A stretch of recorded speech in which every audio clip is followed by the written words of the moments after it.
going to take about 35 people at a time. Just make sure y'all get in line and take y'all spot. Come on, everybody, join the line. We got a few more minutes before we go in. Just make sure you know where your tickets are at. Now, they will tell you how old they are once you go inside the house. They will take you upstairs, outside. They like that little part. So that's one question I try not to answer. Oh.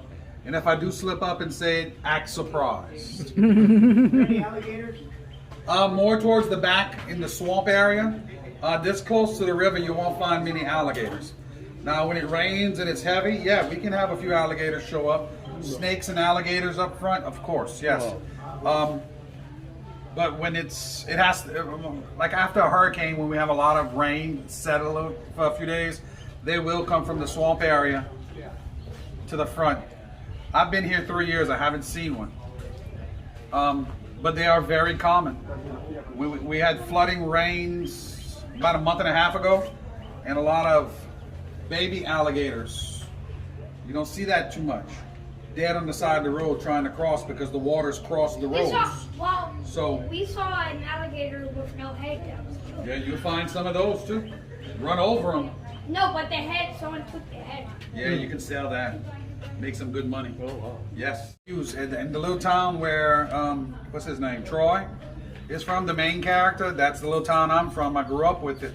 One of his brothers, but I never did that. And that's why I moved out of there. Just fishing and hunting.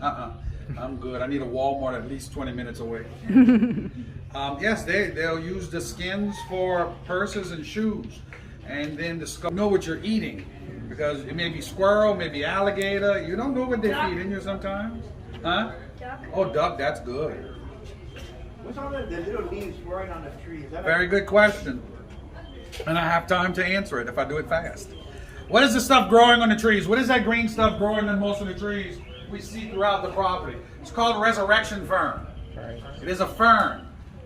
The tree and the fern coexist very well together. A few days of no moisture, no rain, it will turn brown and shrivel up. Really doesn't die. 6 to 24 hours after a good rainstorm, when it's all brownish, it turns green again, hence the name resurrection.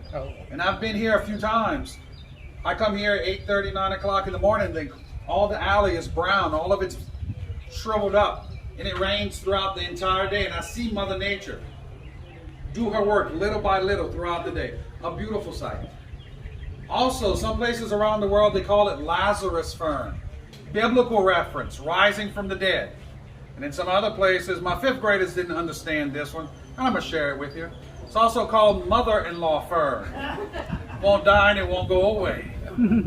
Sorry, mother-in-laws. I love my mother-in-law because my wife is somewhere in the house giving tours. We'll make sure she hears that. Y'all ready to go in?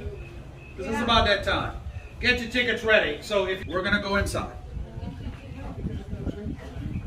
Be a nice day. The humidity is not bad. Alright, right inside the house. Thank y'all for being here. And Shannon's going to take over. Oh, you can ask later. What happened to the Spanish moss?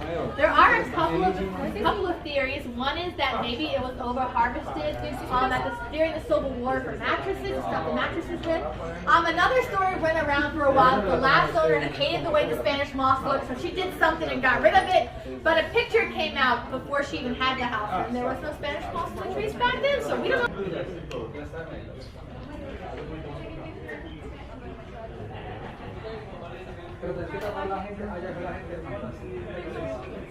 Enjoy yourself.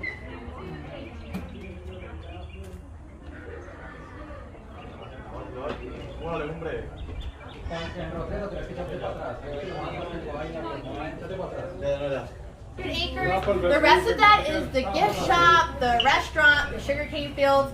That's a whole separate business than we are. So we only get money from ticket sales and then julep sales. That all goes back into the house. So thank y'all so much for coming out today. We're happy to see y'all. Have y'all had a chance to explore yet, or y'all coming straight here? Straight here. Straight here. Okay, cool. Because some exhibits do start to close at 5 o'clock. So whenever y'all exit, you'll have about 30 minutes to check everything out. Everything else is self-guided, so y'all can pick and choose what y'all want to do. We are going to go ahead and we'll come around to the other side. I can see why they're calling this the side.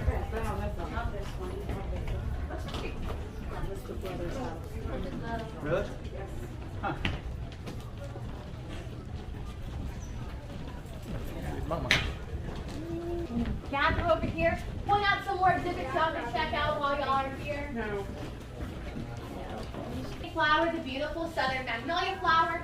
Not too many blossoms on it today, but the white flower you see is the southern magnolia, and that is our Louisiana state flower. That tree is a little over 100 years old. It was planted before our last owner. Back in the back that way, a few more oak trees, and those trees are a little bit younger than the ones you'll find in front of the house, and those were planted by the Stewarts when they got here in the 1920s. Also back in the back that way, if you have not seen it yet, is our slavery exhibit. And that will go into much more detail about the enslaved community here at Oak Alley.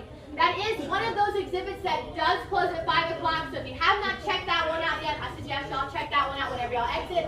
We also do have our sugarcane theater right next door to us. That one on the agricultural side to life here at Oak Alley. We also have our People of Oak Alley exhibit in front of the house that way, and that one will tell you all about those different owners in between the Romonts and the Stewarts. And that one never closes, so y'all can get down the stairs right this way. Y'all can follow me. So how